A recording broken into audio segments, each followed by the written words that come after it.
সকল সখীগণ বলতে লাগলেন, এই দেখ রাধা গোবিন্দের অপূর্ব রূপমাধুরী, রাধারানীর অঙ্গ ছটায় সমস্ত কিছু যেন গৌর আকার হয়ে গেল, আমার শ্যামেরও যেন অঙ্গ গৌর হলো, বুঝি ভবিষ্যতে এই রূপে কোথাও যাবে।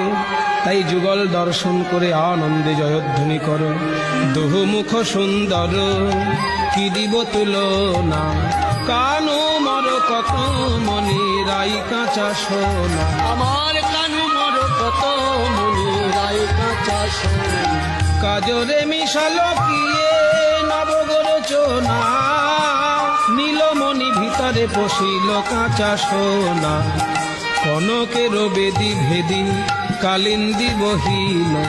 হেমলতা ভুজ দণ্ডে কানুরে বেড়িল, আধারে জলয়ে কিবা রসের দীপিকা,